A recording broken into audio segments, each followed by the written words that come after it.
Hello and welcome to the 6 Plus show, a podcast for your wargaming and 40k needs. Hobby talk, tactics, tournament reports, lore and much more. We have it all.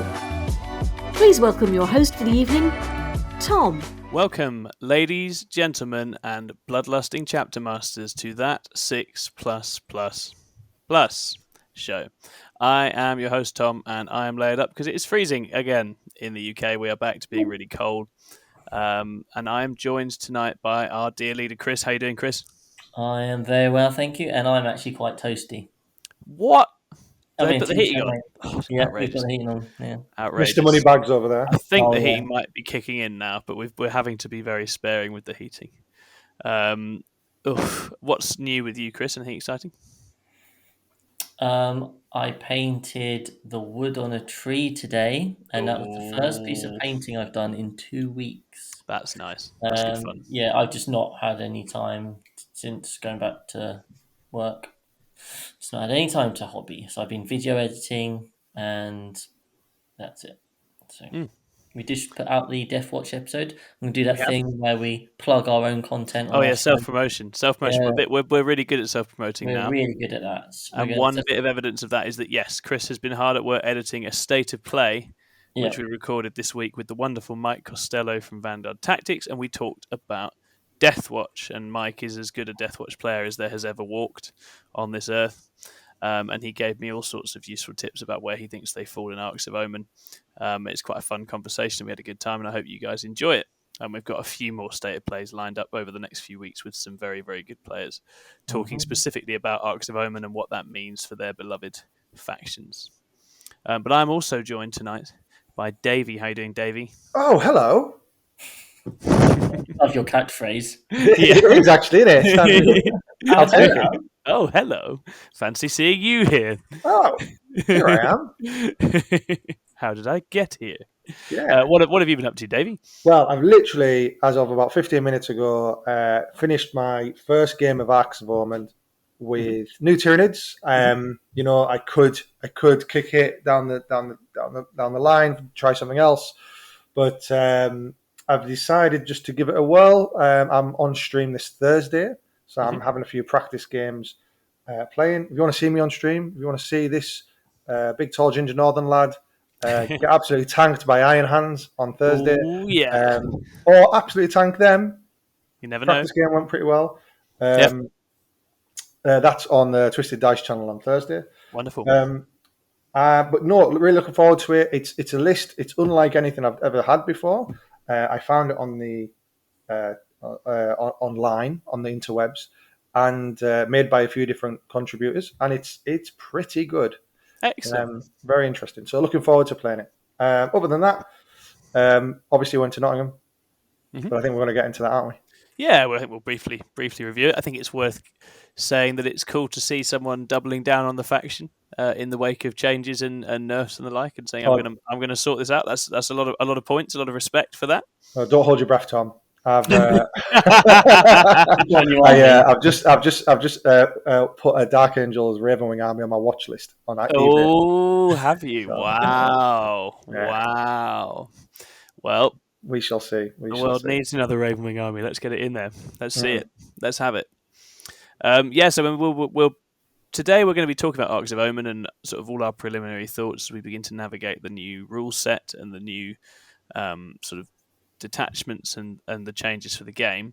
But for first, we're going to very briefly just recap Nottingham GT, and we had a few sort of shout outs and things to say. I think Chris had a couple of things you wanted to say, so we'll start with you, Chris. Do you want to just briefly recap your Nottingham GT experience over the weekend? Yeah, so first of all, it was really nice to have just a sort of few people come up and say hello and how they're enjoying the content. What made me chuckle was not once but twice did someone go, "No offense, but the reason I love your content is because you're just like normal. You're not as good as really good players."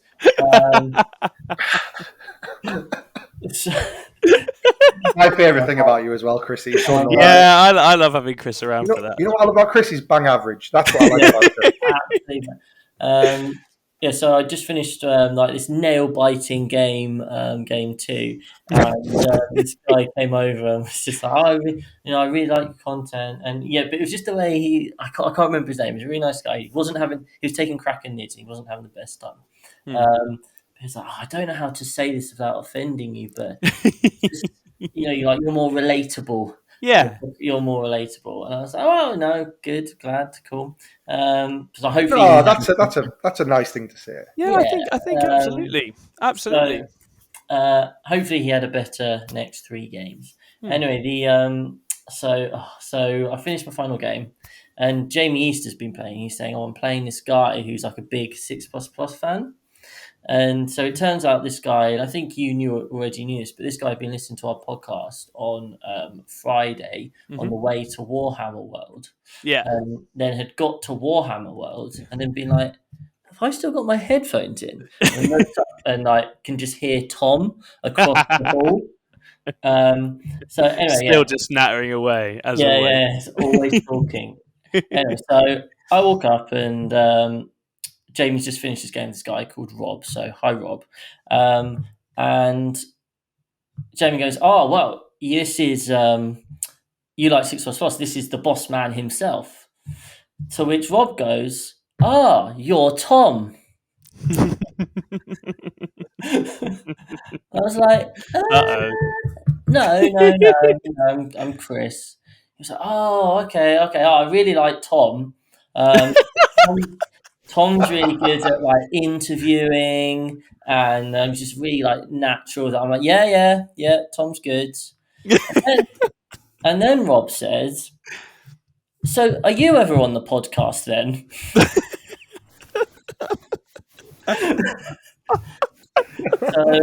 Fuck you, Rob. Rob, you made my day. Thank you, Rob. No, thank you. That's that is fantastic.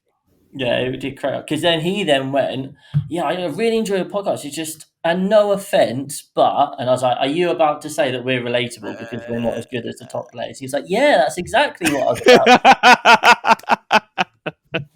I'm here for it. For it. Cheers, mate. No, I guess that might, maybe that's our tagline. Maybe that goes under the show, right? 6++, relatable by virtue of being not as good. But no, his army looked amazing. He had this knight army. He'd like hand carved the bases. To be like these like check patterns. Like it was a knight army. It was beautiful. But interestingly, Rob didn't realize we're actually a YouTube channel. He thought we were just a podcast. Interesting. Okay. So if you are listening to our podcast, people, right now, we are actually mainly a YouTube channel, and we do videos and we do tactics videos. And maybe if Rob had watched any of our tactics videos, he might have been able to beat Jamie East.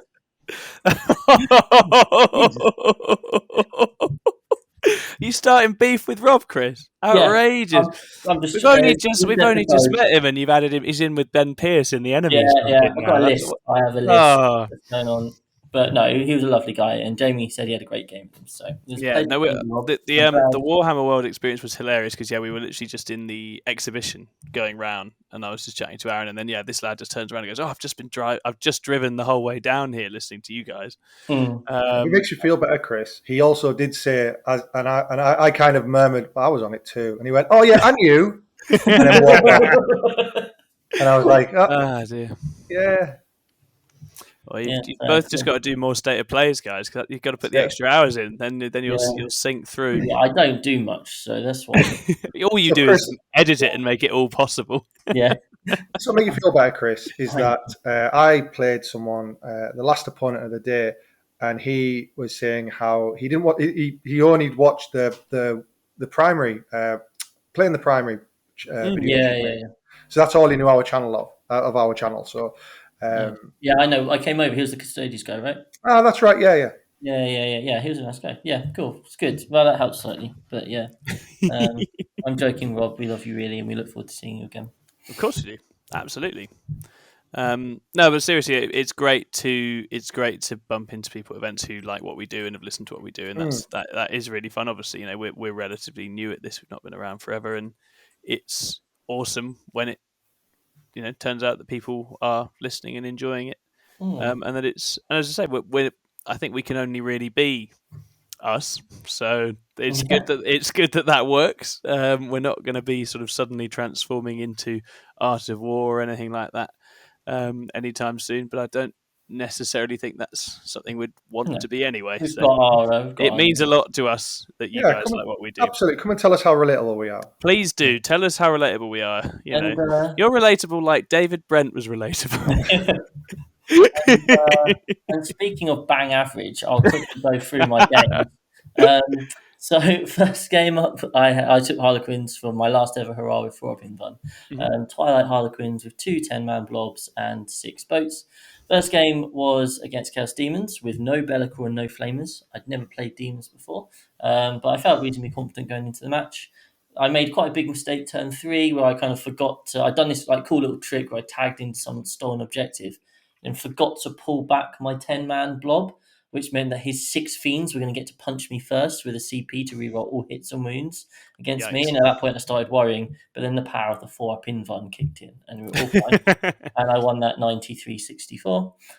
Then I played into Sam, who was running Thousand Suns and Flamers, who firstly are obviously the hotness at the end of Nephilim, and secondly, I knew having listened to 40k Fireside that they were really good into Harlequins.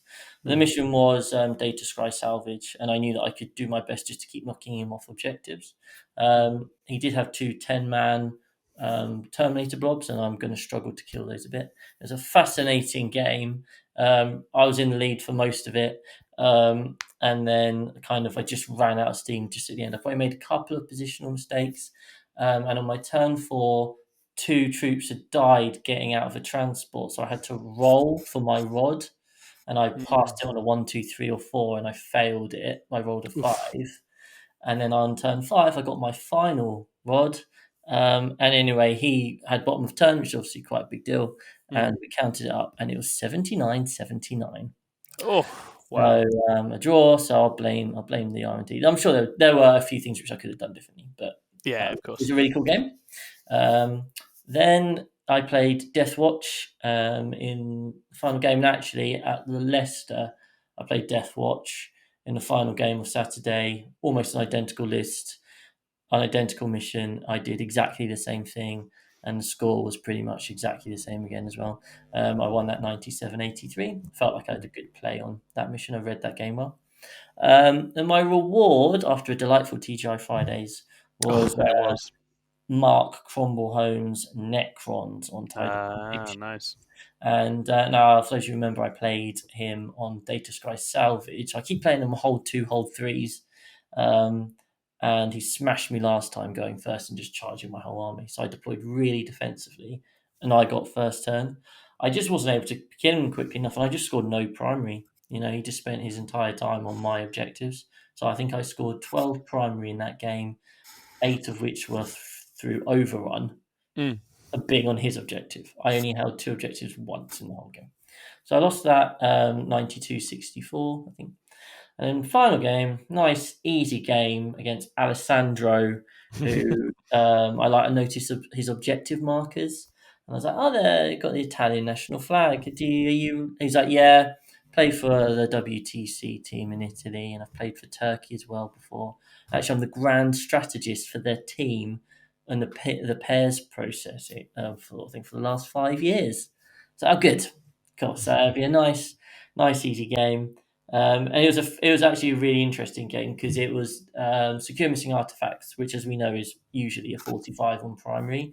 And I worked out before that game if we just did our own thing, because both of us have secondaries, which generally means we don't need to interact with each other. I worked out that I would win by 1 point. And then turn 1, I failed my Twilight Pathways to move my boats again.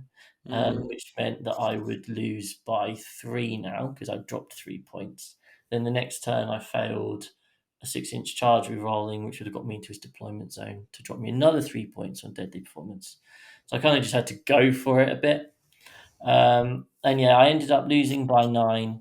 And if I had made up those points across those 2 turns for behind enemy lines and deadly performance, it would have scored me. I worked out 9, so it would have been a draw. So in some ways, it's quite cool that even before the game, I'd worked out exactly what it done and what the mass process was. I was quite happy with that. Mm. Stuck to it. And actually, we spoke afterwards, and I had a game plan which would win me the game by 1. He managed to steal a banner at the end, so it would have been a draw.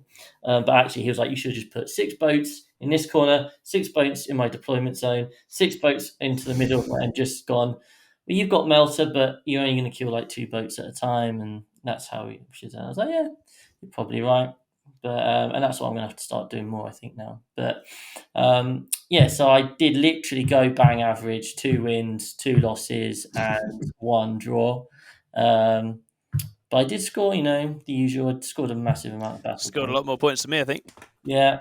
Yep. It's just the army, isn't it? But yeah, we're now into that stage now where I don't know whether I'm going to be able to stick with Twilight. Just going to have a think. We can talk about that a bit later, but probably going to go light, 7 or 8 boats. I've got a game against Jamie Clifford soonish, so we'll see if I can. How bad that 5-up Invan is now. Oh goodness, yeah, intriguing. And Davey, how'd you get on? Yeah, so Chris thinking he had a bang average performance, I said hold my beer. I had a pretty rough run of 2 Tau players, 2 Votan players, and at the end in the last game, I got drawn against Grey Knights. Now, for those of you who listened to the last podcast we did, I took a really janky list, and one of the things it's really good at is into Psychic Army, so Eldari, except Drukari, obviously, and Grey Knights, right? So I drew Grey Knights. I was like, oh my god, I reroll my denies against all of everything he does. I'm like, this is brilliant. He dropped. And then I got paired into Custodes, who have Empress Chosen for Feel No Pain against Mortals. So that was my weekend. But I went 2-3, so a bit disappointed. The Jank wasn't as good as I thought it was. So when I designed it, I thought you could auto fail a charge. I thought you could just decide to fail a charge. And then we looked at the rules, and that's not true. If you successfully make the charge, you have to go. And this came, so obviously I'd already submitted the list, right? So I'm like, okay, well, you know what? I'll just CP it if I double 6 it, right? Or something like that. So there was one moment in my second game against Leagues of Votan where his Berserkers were 9 inches away from my Neuro. I thought, hey, how many times have I deep struck in and failed a 9? I passed it, and I had no CP because I'd already rerolled a charge to get in somewhere. And my Neurothrope went headlong. So the Neurothrope is just the big brain with tentacles. Went headlong into 5 Berserks, who then ate him. And, to be honest, at that point, I'd already lost. So quickly, just to run through the games, I played against a lovely guy from near where I live, where I'm from, rather, in Cumbria. And that was a really nice game against Tau. Scored early to win by 6 points, nice. 88. The next game, I got paired into Leagues of Votan. Great guy from Holland, really cool geezer. He allowed me to score 1 point of primary, which was really nice. Nice guy. What a nice guy, right? He had the bikes. The bikes just came out, obsect everything, and then there was he just killed my Tervigan with all the Termagans turn 1, and that was game over there. So that was my primary Jank gone. And to be honest, I think I'd rather have scored 0 primary. Yeah, at least I scored 1 rather than just 1. Yeah, but Data Scry Salvage for a big one. Then I went into Tau again, a little bit more of an obscure list, but again scored strong early, but then dropped it towards the end, and he picked me on secondaries. The next day I went into Leagues of Votan again, a double Hecaton list. Beat that. It was very close though. Really lovely guy coming up from London. Really chill game. And then I came across Adam, who I was repaired into with the Custodes. And again, really nice game. Load dead friendly, and he pipped that by 2 points in the end. So yeah, so 93-91 or something. 93-91. Yeah. So except for that Votan game, I scored over 75 every game, which, nice. If I score over 80 every game, I'm very happy. So there's a couple of games just under 80 that I could have done a little bit more on. But yeah, overall, it was the last hurrah. I wanted to take 9 zone throw up to see what happened. I did, and I got a 2-3. So how about that? Sounds like they were close, though. A bunch of close games. It was 4 close games and 1 absolute savage beating. Yeah, savage beating. You've got to have 1 at an event, right? Oh, yeah. Got to have at least 1. Yeah, you've got to have someone just to slap you back into place. How about you, Tom? How did you get on? I had Drukhari round one. Who's a chap called Darren who had quite an innovative Drukhari list, which wasn't as scary as it perhaps could have been. So that was a fun but quite easy win to start off with. Then I had an absolutely brutal game against Twilight Harlequins, piloted by Ryan Williams, who I should give a shout out to because he was a wonderful opponent and played extremely well. He's War Master, right? Yeah, he's War Masters. Yeah, so this was a later round game in round 2 already, and Ryan had a Webway Gate, which on Data Scry Salvage he just slapped down on the objectives I would normally go and scurry around and use as my sort of home base, which for me was like, oh well, I just can't play there now. That can't really happen because if a Twilight 10-man comes out of that and touches me, that's it. Because it can chase after me 8 inches. That's what Twilight does. It's crazy. It's got a strat to chase after you 8 inches and keep you just trapped in, murder you, and then that would be it. It'd have my home objective and everything else. So I had to play the whole game down the south near Ryan's sort of equivalent cluster of objectives in the south right. And luckily for me, Ryan didn't quite know what to do with GSC and was a bit tentative in his staging and sent a couple of boats at the start, which I just blew open and ate everyone inside and then ran underground and was like, send me some more. Let's keep going. And then Ryan attacked me with everything he had, which was a very close and scary game. And I only just about managed to grind it out because a couple of charges didn't go off for Ryan, which meant that his 10-mans both got picked up by neophytes coming out of tunnels, basically. But very good close game, which I just about managed to win. Then third game, I got binned completely by Sam Smith's Black Legion. He just utterly ruined me. Played the list beautifully, Terminator Brick, Abaddon, all that stuff, but lots of really cheap trading stuff with venom crawlers and accursed cultists and possessed and stuff on the flanks, and he just was always completely in control of that game. I think with hindsight, what I should actually have done is just hide and tried to get as many points as I could before he demolished me. And that's what I would do if I played you again, Sam. Just hide in a corner and try and hold 2 objectives for 5 turns and see how that goes. And then game 4, I got paired into Dark Angels, which I was very worried about because I hate Dark Angels. And it had lots of Deathwing Terminators, but it also had some Black Knights and some attack bikes. Luckily for me, on Tide of Conviction, my opponent James, who was a very nice lad, wasn't necessarily as aggressive or as sort of expansive as he could have been, didn't cover as much of the board and didn't lock down enough objectives. So I kept sort of just about managing to push Deathwing off of objectives, dunked all his Black Knights from reserves, and then ended up just pulling off a wrap on some Deathwing Terminators that were then ended up wrapped in neophytes, so that he was murdering me to death with Stormbolters, but then he couldn't do it anymore because all the neophytes were just cuddling him in this massive swarm, and he had chain fists, which aren't actually very good for getting through neophytes. So narrowly managed to win that game. And then in my final game, I had Brant with Custodes Dreadnought list, which is very good at killing elite stuff, but it just didn't have enough attacks for my horde of Gribblies, and so Brant drowned, although he still scored amazingly well. But I took that one 97-86. So that was another 4-1. I think I had some good fortune in my matchups. I think the 2 hardest games were both on day 1, actually, in the end, in Ryan and Sam, and then I actually had quite a nice day 2. Which was good as I was a bit mentally brittle going in, and luckily it was doable. So yeah, it was very fun. And obviously Nottingham GT was great, big event, really nice to see everyone out there. The Zach events go from strength to strength. So good, right? Just really big as well. Like 400 people. Yeah, I think it was 400 people, which is just amazing. So the whole UKTC circuit just continues to boom. We're having a lot of fun at it, and we'll obviously keep turning up to it. So yeah, that was really, really good. And a public apology to Paul. I rolled my eyes when he booked us in for TGI Fridays. TGI Fridays, guys, it's upped its game. Great. It was really good.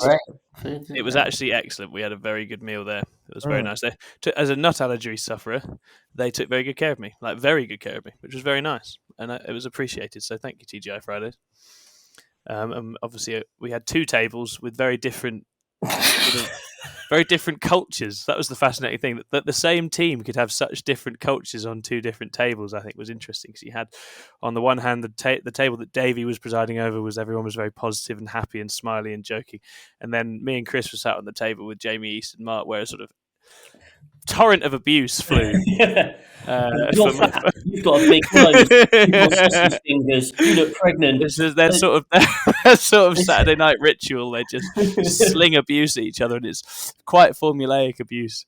You know exactly what they're going to say when they're going to say it. And so that was a very good time.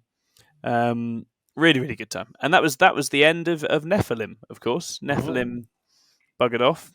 And now we're entering into a new era, and that's what we're going to be talking about tonight, which is Arks of Omen. We've got the new rules, we've got the new detachments, we've got new secondaries, and it will be a very different meta for the next few months as we sort of rattle our way through to summertime. And today we're going to talk about list building, some of our initial thoughts on things to watch out for and things you should consider. We'll talk about some secondary changes that are worthy of note, talk about some specific meta tech you might want to have, and related to that, think about the kinds of armies you're probably likely to see and the sorts of builds that are going to be out there. And hopefully give you just a little bit of food for thought as you go about doing battle in Arks of Omen. I've got my first Arks of Omen games on Saturday, but only in 1K format, so I'm not sure how much I'm going to learn from it. But we'll talk about that at the end. So first off, list building. Have you guys got any pearls of wisdom for people looking to start building lists and designing armies to play Arks of Omen? Yeah, I mean, I think with the way the new detachment works, the fundamental thing you have to decide on first is what's your compulsory thing, right? So, obviously we have this situation now where you have to choose a compulsory band of 0, of like 3 of a certain type. Then you build on from the rest. I think that's going to depend, obviously, army to army. But when you're list building, you kind of have to, I think, have that as a clear focus, kind of like, well, what am I planning on having a decent amount of, and what is the strength of my list? So you look at Eldar, for example, and obviously they've got a lot of really good fast attack. So I've been building like Yanari lists at the moment, and it's like that 6-5, those 6 fast attack slots are like prime estate. But there's going to be lots of other armies there where it's going to be the elites, which are a really common thing. Or I mean, obviously, less and less armies are now the troops, but Harlequins are one where the troops you're still just going to have your 7, 8, 9, and I think working out how valuable the troops and OBSEC are to your list is going to be a really important thing, because we don't have to take any troops anymore. You don't have to take any OBSEC anymore. No. So like how important is that? You take something like Grey Knights. Like, do you want your strikes? Or how many do you want? I'm off the top of my head, I can't think of any now, but I'm sure there's armies out there which really don't want troops potentially, especially if you can give out OBSEC in other ways. I mean, Necrons are going to love it, aren't they? They don't have to take those rubbish warriors that they weren't taking, or immortals which they weren't taking anyway. So that's going to be something for them. So I think just as you go in, along with other things we'll talk about later, like the idea of playing for second or building for secondaries, you want to just be thinking, what actual structure do I want to be taking with this in terms of the detachment numbers? Yeah, completely right. And I think, as you say, different armies have lucked out in different slots. Eldar and fast attack, as you say, that's a big deal. Elites for your Space Marines of all stripes. Fast attack, I guess, potentially for Votan as well, right? With the bikes and the Sagittars, all those things. If you're going triple bikes and Sagittars, you need more than 3 fast attack slots. So I could see Votan lists actually building into a fast attack detachment, as it were. What do you think for Tyranids, Davey? What would Tyranids be building into? Tricky one. There's a few different ideas knocking about. Some of them are actually, can we do troops, right? Because while warriors are so much more expensive, if you're going to go down the route of gaunts, you really need to have quite a few of them. Otherwise, it's kind of pointless. Of course, great in the new secondaries as well, because you once you get, for example, assassinate, if you kill a character with 15 Hormiguns, you will get a CP out the back of it. So you can spend that CP to then gain it back later. Do you know what I mean? So things like that's quite nice. I think other ones that people might be interested in are heavy support. So Carnifex heavy lists. The old Carnifex spam, giving them OBSEC and running them around. We'll definitely see a bit of that. Yeah, Monster Mash makes sense. Absolutely. So they're going to be the two real archetypes, and you can swap them around and stuff with different high fleets. But yeah, I think it's mostly going to be heavy support and your troops. Elites are so expensive now. That's the problem. Yeah, GSC are looking a bit like Harlequins, where it's just having that many troop slots is amazing, actually, because you've got very good troops, both cheap acolyte utility and neophytes, just for all your damage, means that you can actually go 6, 7, 8 troop units very happily in this, which is a cool place to be in. And obviously they will have OBSEC, which is nice. And that's, I think, probably the crucial thing. It's also worth looking. Obviously, you've got the option to plug in a different special character. It's worth looking at what the sort of best characters your army can take are, and whether there's scope for doubling up. Right, I think chaos lists with double demon prints feels quite good to me. I think there's a lot of chaos legions that can get real use out of a demon print, and it frees you up with spare psychers for things like warp rituals. So I think CSM lists definitely benefit from that ability to plug a second. One thing that's interesting, sorry, Tom. No, on your point there, warp ritual. So psychic secondaries, right? I know we're kind of moving into that a little bit now, but the obviously they got harder 5s to do, but in the new meta that's going to be, there's going to be a lot of shooting, right? So warp ritual is actually getting a lot harder because you have to put yourself out there in the middle to get shot. While psychic interrogation, you need line of sight, so you can't just do it at the back of your board. Bang, bang, bang. At least I've got 12 or something like that. At least. So it is a tricky one, really tricky one with those secondary changes, and it's something obviously you want to build your list around. And psychic secondaries just aren't something you can necessarily build your list around anymore. No, I think unless you're a resilience build where you are very confident you can be in the middle and survive, I think you're absolutely right. And I think there's a very real case to be made that says a lot of gunline type builds and shooting armies are coming, and that might not necessarily be something you can do. And so, yeah, I think that's definitely a relevant consideration. For some armies, it just rules it out, right? GSC, again, I've been playing to Psychic Interrogation for the last few events. I don't really think that's a goer now for me because of GSC characters sticking a head out. As actually happened to me, my Dark Angels opponent, my Mega stuck a head out to do a bit of smiting and whatnot, and then he just shot a face off with bolters because I forgot the lookout, so it doesn't work if you're the only one with your head stuck out. And so I was like, oh, sad times. She's dead. She dead. Really interesting to your point, right? So having those two demon princes, or in my case, two hive tyrants, that is giving up more points, obviously, on assassinate, which, as we know, has its own, as I've just said, like it has its own incentive. If you can kill, I get all these characters, this is great, but actually, if you kill them with troops, you're just handing your opponent not only 3 or maybe 4 points, you're also giving them a CP. So there's real pros and cons. Like, do you want to really give up 15 or 16 on assassinate? I want people to think I do. Well, yeah. And only the CSM players actually do get it, and boy, do they get it. Everyone else at the moment doesn't. But we'll see. Yeah. Maybe these gun lines will. Tom's armies, like the TV show Friends. It's 6 people in one building. I like that. That's very good. That's very, very good. I just come up with that. Yeah, that's spot on. That is spot on. That is exactly right. So yeah, I mean, we can segue. Unless anyone's got any other thoughts on the detachments. I mean, the key thing with this is just the detachment is just lean in, have a go, leaning into output and damage and push and see what that gets you. Right. I think that's OBSEC is only useful if you survive to have it, and it feels like Arks of Omen is pushing us in a direction of let's see what turning up the offensive output to 11 looks like. And I think lists are going to look like that. But as Chris alluded to, anything you can get mission play out of that is also an elite damaging unit is amazing. So things like Rites of War, amazing. Things like Votan bikes that are OBSEC, amazing. I think we're going to see a lot of Votan bikes.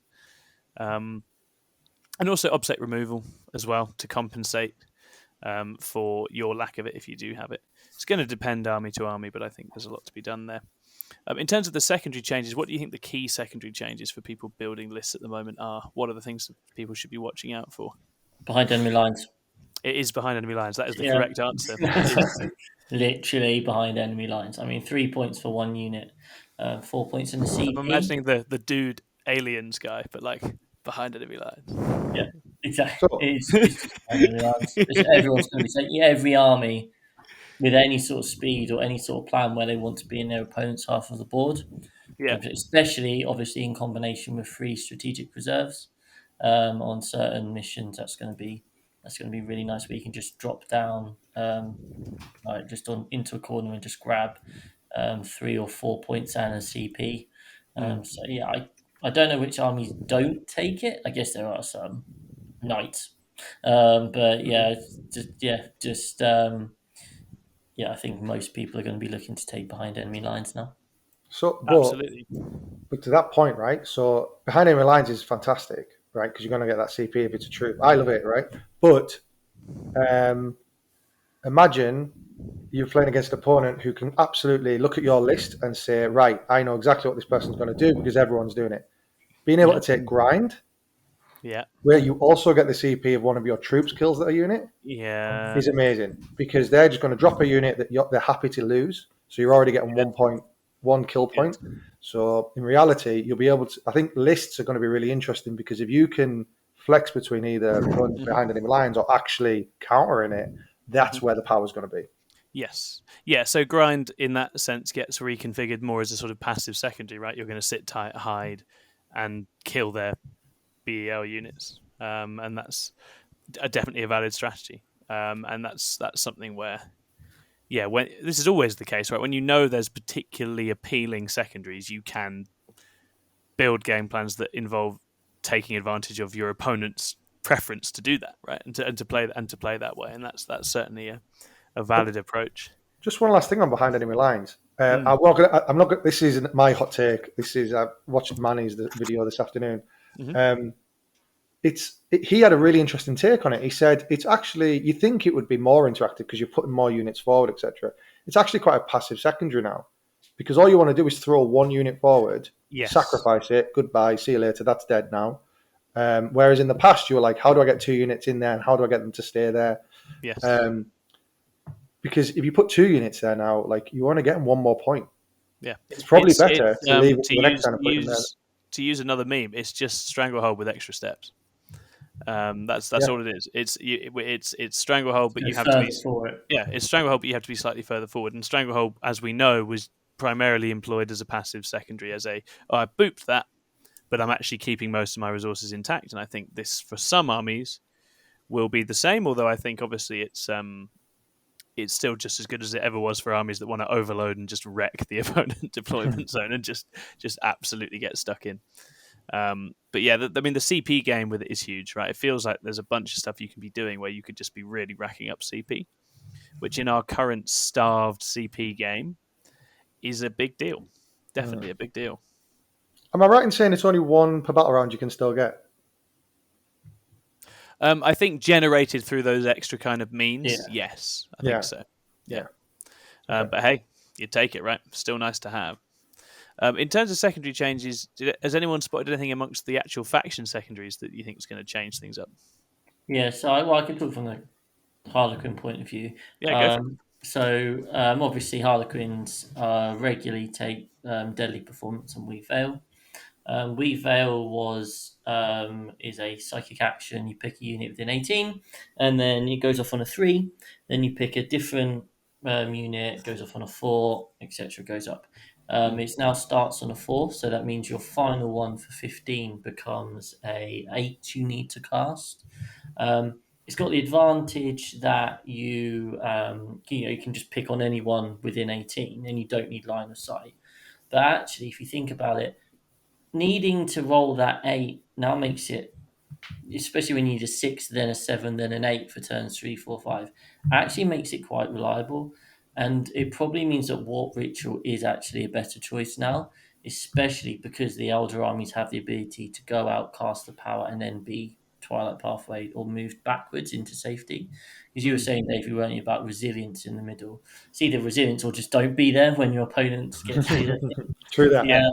So I think for Harlequin players, they might actually start to think about Warp Ritual just in terms of a more consistent 12, especially if they're not relying on Twilight Pathways to keep firing bike units or troop units into the deployment zone. Yeah, that's very relevant. And then and that kind of links to deadly performance because that's now changed. So deadly performance, for those who don't know, 4 things. Do 2 of them, you get 3 points. Kill 2 units in shooting, kill 2 units in combat, which are the ones which are less common than take an objective you didn't hold at the start, which is just playing 40k, and have a unit in your opponent's deployment zone. So that obviously paired up nicely with behind enemy lines. But now it has to be a core unit. What that means is you can't just whack a 22-inch Star Weaver No, into you your can't. opponent's deployment zone and be like, yay, 3 points, woo! You can't I do that. earned this with my sweat and blood. Yeah, exactly. It has to be a troop unit or a bike unit. It also means when you blitz your solitaire or you fire your shitty little troop master. Oh, I forgot to say, speaking of troop master, final thing of the tournament. Okay, Yep. those who know on the show know my relationship with my troop master. Final game against sisters. I'm like, right, I need to kill these Zephyrim. There's 2 left after shooting. Troop master goes in, 7 attacks. 2 still stand. Two were there. 2 were still standing after the combat. I'm like, right, fine. I'll consolidate back into the boat for my CP.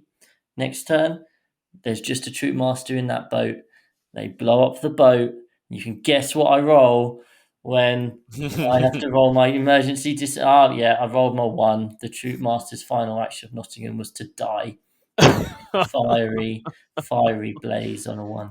Remarkable. Yeah, classic True Master. But yeah, it just means that those characters being fired into deployment zone aren't going to get you your deadly. So now you have to be thinking, right, am I just going to really lean into boats and troops in boats, have 8, 9, so that I can keep staging and sending troops into the deployment zone? Or are you going to go more for the bikes because they're core? So, I mean, I was taking 2 bikes just to do it turn 1. I am really tempted to take another set of 2 bikes so I can do it turn 2.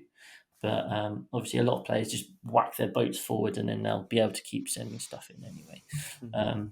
And maybe that's better now that we're not worrying about ever, as you say, putting 2 units into a deployment zone because you don't need to anymore. Yeah. It's an interesting point, and I think that's definitely something for elf players in general to bear in mind with the psychic secondaries, as you say. If you have the option to fire and fade or move after casting, then psychic interrogation is still good. What ritual probably more reliable, but psychic interrogation is still good as well in the right matchups, depending on what kind of army you're playing into. And armies with psychic secondaries, I think, are also in a nice spot because there's the flexibility of choice. Eldar have the same. Craftworlds have the same with their sort of objective scanning one as well. I think hopefully that's a good change, that it was not just going to be any old psyker in any list is just instantly racking you 12, 15 in some games, and maybe putting psychic secondaries back in the hands of the factions that are kind of supposed to be good at them. In terms of other secondary changes, I think there's a few relevant things. A lot of Space Marine chapters lost a couple of their special ones. So Blood Angels are down to just the 1 now. Dark Angels down to just the 1. And so that's a real trimming back for Space Marines, but they've kind of coupled that by giving you much more generous Codex Warfare scoring. Removing caps. Oaths of Moment can get 4 in a turn. And Shock Tactics, obviously, as we know, has already made a game-changing, game-winning 4 points a little while ago, and that's still the same. So Marine lists are probably being moved towards a more similar set of secondaries. Diversity is going to be a little bit less, and a couple of the armies that had really good secondary scoring games like Space Wolves and Blood Angels, I think are actually hurt slightly by this compared to others. And armies that benefit from the Devastator Doctrine are going to look better for Space Marine secondary scoring in some ways than anyone else. I suppose it depends how they can move into the mid board, right? Because you know, if you're an Iron Hands player and you've got the tanks, I can't remember what it's called now, the big tank with all the Gatling cannons, and dreads and stuff like that. It's can you get into the middle to do the other secondaries that Space Marines have, or do you just really rely on Devastator then put banners up on their corpses? Is one of the 2 things, really, isn't it? Yeah, I think so. Yeah, I think there is going to be a bit of that going around, where again, bodying on the primary is going to be the path to victory, and then the secondaries are kind of just a nice extra for some of those armies as well. GSC scoring got even better for those who are interested. Ambush scores 2 for a crossfire kill now. Just kill something with the crossfire token on, 2 points. Delightful. absolutely delightful. You can score 5 on a turn in it. It's it's very good, very, very good. Don't think that needed to get any better than it already was, but it is better than it already was. Tyranid ones are just still rubbish. So yeah, you know what you Cranial do. Feasting does become a little bit better. It got a weird little tweak, but what makes it better is going into Marines, because everyone has a sergeant. Yeah. As long as I don't shoot them to death, I can get some points off the back of that. Yeah, absolutely. And Drakari ones all stayed exactly the same. Didn't change that at all. They slightly nerfed the Necron ones, but I think they're still really good.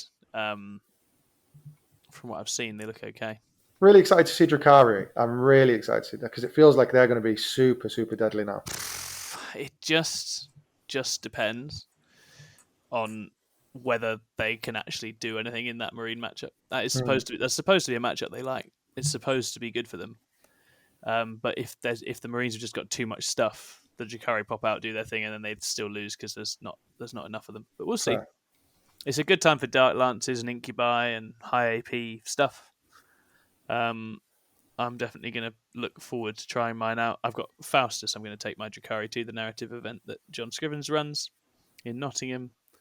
So there will be some Drakari out and about soon, and I'll let you know. I think they do benefit from the weakening of some of the other top armies, though. So hopefully they'll be around more. I suppose that's our next 2-day event, right? Is Faustus? It is, yeah. Yeah, very excited. Faustus, and then teams a couple of weeks after. It's going to be really fun. It's going to be really, really fun. And we can talk. Maybe we get John on to talk about Faustus. Actually, that'd Great be fun. shout. Great That's shout. actually a very good shout. I'll get him booked in, because it would be nice to get his process, talk about how the last one went, and talk about how he's changed it. I cannot recommend it enough as a local event in Nottingham. If you are of a more narrative persuasion, or you want to find out what the Tempest of War cards are like, that's the one. My first ever Tempest of War games is going to be terrifying. Yeah, I'll be interested to see how you find it. I love them. I think they're good, but people respond to it in different ways. Meta tech, boys. What do you think people need to be packing in their lists going forwards? What sorts of little bits of tech or gear would you be taking out there into the Arks of Omen world? Well, we spoke about this before. I think that drop pods are going to be quite good. I I'm reckon not the you're only right. person. Rumor has it, Space Marine players might be going down the route of trying to blow shit up turn 1, and so anything in your list which can deny extra distance.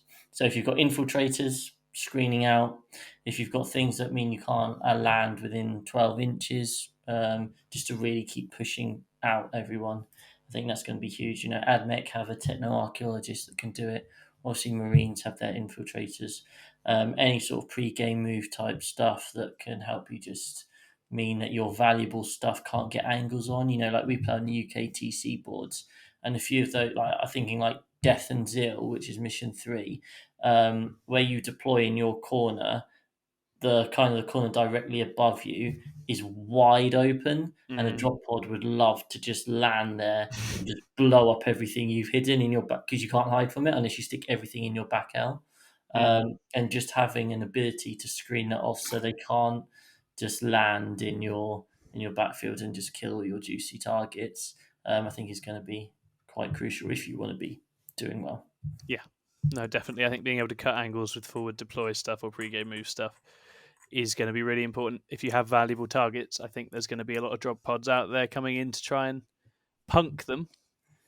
And there's a bunch of armies out there also that shoot hard anyway, and being able to cut angles on them is also great. I mean, AP is still really important, isn't it? I don't think that's changed. I suppose the amount of AP is changing slightly. Like AP4, AP5 was obviously either like, can you find it? Because I want it. But now, AP3 is pretty strong still. Mm-hmm. Even mass AP1, AP2 is fantastic. So obviously 2 and 3 damage is becoming even stronger. Because if you've got the mix up of those two profiles, strength, damage 2, AP3, or what have you, you're starting to wipe out Marine squads there, and even potentially threatening things like Votan Berserks or what have you. It's super interesting. It really depends on who becomes the biggest challenger to Marines. It does.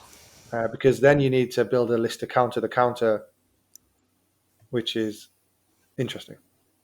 Yes. Yeah, and it is.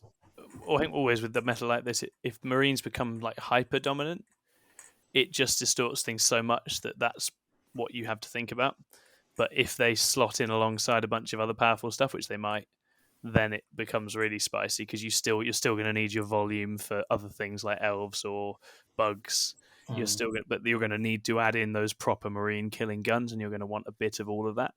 If vehicles do become very common, and obviously we're seeing lots of lists with lots of vehicles in, we're also seeing lists with lots of Terminators in, then very good damage 3 or very, very good anti-tank, definitely valuable. So it feels like with Armour of Contempt going, every damage profile is sort of validated. Yeah, absolutely. Which is kind of spicy, right? Yeah. I'll tell you one thing that is interesting is stuff that ignores wound caps might not be as prevalent. Now that Abaddon's gone, because I feel like people were taking that for the Abaddon matchup primarily, and then other things were a bonus. So one thing I would say, having played Black Legion with Abaddon, that was good. I thought that was really good. I was very impressed with Black Legion. I still think there's a place for Abaddon, but probably in Black Legion now. I might let you know about that at Faustus. Yeah. And as far as tech goes as well, the other bit of tech, oh yeah, give it a go, mate. The other bit of tech is just high quality shooting units that are fragile are in a great spot, because free strategic reserves means you do not need to worry about getting to use those things. They will get to shoot before they die. And if you have a couple of really cheap range trading pieces in there now, amidst a whole load of other stuff, I think it's very hard for the opponent to stop them getting into something that you want to get into, as long as you've got decent range on those kinds of targets. Obviously, there's deep striking stuff, Plasma Inceptors come to mind, but, having stuff like, Fire Dragons in Strategic Reserve, or, well, to be honest, any Aspect Warrior that you could name in Strategic Reserve with its output is amazing, because it's fragile, but it will get to do what it does best before it dies. And I think this is a style of play everybody's going to have to get used to, which is that we're all GSC now, if we want to be. It's true. It's just straightforward. Like, none of us, we can all have, 500-600 points in reserves if we want. No one needs to be showing their whole hand up front. And so that obviously lends itself most obviously to very good range shooting. And the more points efficient or skewed into being just good at that it is, the more effective it is, because you're saving points for elsewhere. And then, although there's some units like aggressors now are just like 90 points, just slam them in reserves and just have bulk guy aggressors walking on at the sides. That's terrifying. But the other thing is charge delivery tech. Amazing. So chaplains, anything, banners, chaplains, relics, whatever it is, if you've got a way to boost charges, then again, you can have combat in reserves that is, with good delivery, is a massive threat along the flanks to your opponent. So Emperor's Children, for example, are actually great because they've got that auto 6 charge thing. So any Emperor's Children in reserves can get you wherever you are along the edge. And, anything that buffs up your charges to make them more likely, getting you into that sort of 7 and below territory, is super, super valuable, I think. And that, if you're going to do the melee reserves, that's what you need, I would say. It's funny you said about shooting, actually, because this is how Tyrannid's game plan has changed, right? Because you're thinking about how I kill stuff coming out of reserves. I'm thinking, how do I have such a small footprint that people can't see me? And obviously, very difficult to cut the angles and stuff like that. But as Chris mentioned before, things like relics for drag denial, stuff like that. Yeah, he's going to be big in terms of how do we stop people. How do we stop things coming in and getting that free shot? Look, the other one I think is really strong. And I think it's not flying under the radar, and it's a pun in a minute, but I think he's actually got a bit of a buff in a sense of flyers. Okay. So stay with me here, right? If I take 2 harpies in that list, because you either take harpy, you take 2. That's generally what you do. You start on the board, unless you're playing someone with shooting. Most people are going to have really good shooting. So what I'm getting to do is put them in strategic reserve for free, bring them in turn 2, get to shoot all the big shots they would have had at the targets that would shoot them. Mm-hmm. And say, for example, they've got 2 hammerheads and I kill 2 hammerheads because I roll hot. Then they've got nothing to kill it with. So Then I've got 2 harpies running around just murdering stuff. So actually what you're doing is you're giving yourself, as you mentioned, the first shot. You're going to get to shoot it. And if you can kill the only things that can deal with that problem, that's actually a buff in a sense. Mm-hmm. Mm-hmm. I might be sort of speaking like a complete lunatic here, but It's just bombers that have been nerfed by the list, right? So Yeah, I bombers think that's now right. do everything, but gunships themselves, as long as they're pointed efficiently, and that's it, Yeah. isn't it? It's what can you put in your army that's going to come down and is pointed in a way that can efficiently true. overkill for what Yeah. it's worth, and there are certain units which are good at that. Yeah. I don't think you drop down, for example, an AdMech shooting a Stratoraptor. I don't know how many points they are now. Let's say like 180. Very unlikely they're going to do 180 points of damage, and then they've got to try and survive. But there are a lot of, especially marine units out there, which can just drop down, or especially those melter style units, who are priced accordingly because their range isn't great and they don't move that far. Yeah. And that's their weakness. Well, now they don't have that weakness. So Yeah, they now don't have a they're weakness. never really strong and But the efficient. points are still the same. Yeah, exactly. Or Do less. you think it hurts units that do pay for deep strike? Well, I mean, Do you think it hurts armies or units that are pointed to represent the fact they can deep strike? Because they haven't now lost anything can do it, Yeah, they haven't lost the. and it doesn't feel like they've smoothed out points accordingly, right? Yeah, exactly. This They is the haven't one made- caveat with GSC, right? Obviously, we think GSC are going to be good, but they do spend points for their ability to actually use reserves, and now anyone can do it. And also, GSC really don't like getting caught out by things coming in on reserves and getting a good angle on them. So there's a very real chance armies playing GSC now just wait and do the same thing back, and just pick those little bodies up. So I'll be very interested to see how that game goes. Another thought. Oh, sorry. After you, Chris. I was going to say it depends also on how useful the fact that you're only coming in from a board edge is compared to deep striking down anywhere. Because obviously that's a huge thing, isn't it? Being able to just come down in the middle of the board, enemies deployment lane, etc., rather than being stuck to the edges. And it might well be that actually it's not as potent because of terrain layouts and where you can position yourself and your army turn 2 and 3. I haven't studied the maps and the UKTC layouts to see where those weak points are. There's certainly going to be one or two issues. They may need to adapt. UKTC terrain may need to adapt. It's been shaped very heavily in an era in which one of the main things they were trying to avoid was allowing melee staging to just be too easy. And the risk is if it's a shooting reserves delivery meta that shooting just becomes too easy. But I guess we'll see. So what you're saying, Tom, is now that everyone can do what you do, it needs to adapt. I don't want to do it anymore. Interesting point.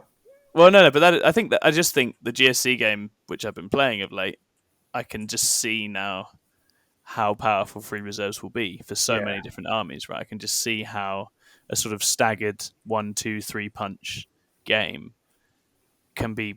It can be really, really oppressive, and anyone can access that now. So you really need to be thinking in that sense. If you're putting your whole army on the board and just waddling forwards, you are not doing this right. You are not accessing the tools you've just been handed, and you need to think about how you're going to do that. One flip side to this is that armies who can rapidly expand and fill the board do have a potential in here. Right, so your hordes, exactly, orcs, tyranids, to a lesser extent Drakari Harlequins, because they've got lots of cheap little units they can put in a sort of fan out and cover the angles. Dark Angels, Ravenwing. Exactly, Ravenwing. So if you sort of, essentially just rush someone, and completely close up the space that they can drop into and get that 1-2 turn before their clever plan comes into action, then you too are a powerful force. And that's more of a sort of rush alpha strike than a hammer blows from reserves. But that's going to be an interesting force in this as well, I think. Have you seen that amazing picture? It was a guy. It was from like 6th or 5th edition or something like that. They talk about it on some podcasts recently. Say again? Is this the crew thing and the pipe? Yeah, so this guy who plays crew lined. So back in those days, you could bring your entire army on in your deployment zone. So people were taking white scars. You brought your army on and killed everything. It was like a really tough build. So this guy just forward deployed all his crew in this guy's deployment zone, so his bikes couldn't come on for the entire game. Yep. So take a leaf out of that guy's book and cover the entire sides of the board in models so that no one can come in and bother you. Yeah. It's a very valid response, right? And so I think there's going to be armies that can play that game too. Necrons presumably still can. I don't know how exactly what the Necron game plan is going to look like now. Although again, they've got good deep strike reserves delivery with various different things, and so it's interesting. There's going to be a lot of stuff going on. Yeah, excited to see what James Marsden cooks up for Necrons. Oh yes, well he was talking about Annihilation Legion, which I'm strongly in favour for, but we're going to pick his brains for State of Play. Actually, speaking of self-promotion is happening. Brace yourselves. We will have a State of Play with James Marsden, who is as good a Necron player as there is. And that will be recorded in the next couple of weeks. Really excited to chat to him without having to play a game against him. That's going to be really fun. Do you want to wildly speculate on the sorts of armies that will define the meta? I mean, I think we know the sorts of things. Yeah, we've covered it. We're talking about Iron Hands, Reserve Punch, Drop Pods, tanks, cheap spamming of vehicles that are very efficient. We know that walls of Terminators and walls of Land Speeders are being looked at in the Dark Angels sense of things. We know Harlequins are still a transport obsec kind of build. We know GSC are coming with lots of reserves, dropping down and shooting things. And we know that with their fire invading stuff. Yeah, and Falcons and big punch out of reserves if they want it as well. There's all sorts there as well. So it's shooting meta, guard with tanks and Kazakin teleporting and lots of bodies to screen, and they're shutting off deep striking aura, which is massive for them to have. Could be a whole bunch of stuff. I think it's going to get wild. Exciting, It is exciting. It's terrifying, but it's exciting. It's going to get wild out there. I'm hoping I'll see some little glimpses of what people are trying to do at Tabletop Republic on Saturday, but I don't think a 1K event will really convey what's going on. How brutal it's going to be. How brutal it is going to be. It's teams, sadly, is where we're going to discover firsthand exactly how brutal it is. Yeah, it literally is, yeah. Does Jamie East have a drop pod, by the way? I could give him a drop pod if he wants one. No, he doesn't. I just looked on eBay how much they are. Yeah, they're so cheap. I've got a drop pod and I don't want it, so yeah, I'll get rid of it. Nice. Great. Well, that takes us to pretty much bang on an hour, which is excellent. And so we wanted to just reiterate how much it means to us that people were saying hello and getting in touch at the event, and we hope you'll keep doing that. Please do. It means a lot to us, and obviously, I think it's really nice to know that it's something people enjoy. We want to try and add to the show by having a bit of sort of listener mail, comments, feedback, reviews type stuff as well. So if you have any feedback or questions you'd like to ask us or comments about the show, you can send them to Facebook or to Instagram or to the email address that's going to be in the description on the YouTube link as well. Please do, and we will do our best to reply to every single one. Can't promise there'll be serious replies, but you will get replies. Depends which of us gets to it, I guess, as to the sort of tone. Or just even comment on this video. Yeah, comment on the video as well. Again, any and all feedback is welcome. We want to make this better, but we also would love to answer any questions about the game or your own armies or your own projects that you have as well. And we've got a Discord as well. There's a 6++ Gaming Discord. And again, we'll have links to that. And we're trying to get that going with work in progress photos and memes and event chat, competitive chat as well. So if you want to join our little mini community, I promise it's a nice bunch. It's not like us in TGI Fridays on a Saturday night. It's actually it's much nicer in there. Yeah. And we're all on Instagram if you want to hear from us more often, all the time. Like if you're like, once a week is just not enough. Not enough. Absolute garbage that we speak. And I'm only joking. We don't speak garbage. But if you want to hear more from us, even more. And see if you want to see all the memes that I post on my Instagram. If you see those Tyrannid memes, yeah. A little bit of everything all the time. Go on, get on Instagram, find us. We're on me and Chris are on Twitter as well. Not like massively, but a bit. We'll get on it more if something interesting's happening. So yeah, please do come find us on all that stuff and let us know what you think and send questions and comments our way. Great. All right. Well, we will sign off and we will be back again soon. Bye-bye. Bye. Cheers, guys. Bye.